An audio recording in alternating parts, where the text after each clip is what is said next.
খাইয়ে দাও। ঠগবাজের বড় মেয়েটার এই ফন্দি ব্যর্থ দেখে সে রেগে গেল, কিন্তু সে রাজকুমারকে কিছু বলল না। পরে সে রাজকুমারের জন্য একটা বিছানা বানিয়ে দিল আর বলল, উপরের ঘরে তোমার জন্য বিছানা তৈরি করে দেওয়া হয়েছে, এখন বিশ্রাম করো।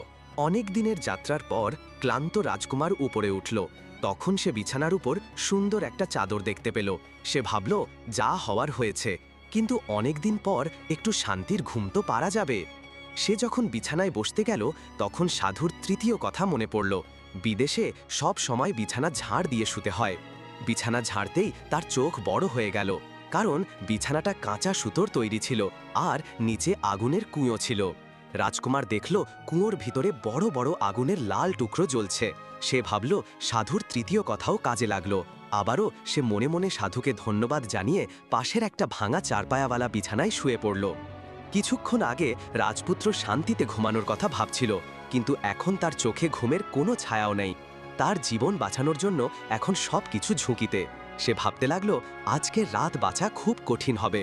হঠাৎ ঠগবাজের ছোট মেয়ে সুযোগ পেয়ে এসে বলল, হে প্রিয়, আমি তোমাকে বাঁচানোর জন্য প্রাণপণ চেষ্টা করছি, কিন্তু আজকের রাত আমার নিয়ন্ত্রণে নেই। আজকের রাত আমার বড় বোনের নিয়ন্ত্রণে। যেভাবেই হোক আজকের রাত আমার বোন থেকে নিজের প্রাণ বাঁচাও। কালকের রাত আমার নিয়ন্ত্রণে। হে প্রিয়, আমি তোমার দাসী, আমি তোমাকে নিশ্চয়ই বাঁচিয়ে দেব। এই বলে ঠগবাজের ছোট মেয়ে চলে গেল। সবাই যখন খাবার খাচ্ছিল, তখন ঠগবাজের বড় মেয়ে ওপরে যে ঘরে রাজকুমার ছিল সেখানে চলে এলো। ভাবল, এখন পর্যন্ত পথিক নিশ্চয়ই পুড়ে ছাই হয়ে গেছে। কিন্তু ঘরের ভিতর ঢুকতেই দেখল পথিক একদম ঠিকঠাক ভাঙা খাটের ওপর শুয়ে আছে। তখন সে রেগে আগুন হয়ে গেল। সঙ্গে সঙ্গে সে চাকু বের করল আর রেগে বলল, হে পথিক, এখনই তোমার কাছে থাকা 4টি লাল আমাকে দাও, না হলে তোমাকে মেরে ফেলব।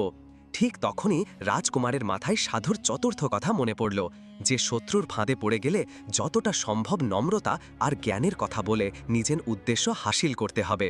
রাজকুমার বলল, আমার কাছে লাল নেই। যদি তুই আমাকে মারিস, তুই ঠিক বনজারার কুকুরটা মারার মতোই পরে আফসোস করবি।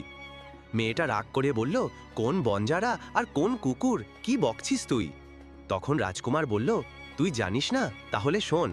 এক বনজারা ছিল, যার একটা কুকুর ছিল। সেই কুকুরটা খুব বুদ্ধিমান ছিল।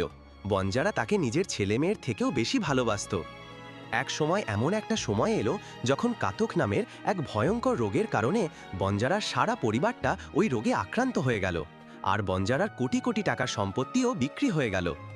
দুঃখী বনজারা তার কুকুরটাকে নিয়ে শহরে একটা ব্যবসায়ীর কাছে যায়, আর ব্যবসায়ীকে 1000 টাকার বদলে তার কুকুরটা বন্ধক রাখার জন্য বলে। তখনকার সময়ে 1000 টাকা ছিল অনেক দামি। প্রথমে ব্যবসায়ী বনজারার কুকুর নিতে চায় না, কিন্তু পরে কিছু একটা ভেবে সে বনজারাকে 10,000 টাকা দিয়ে দিল।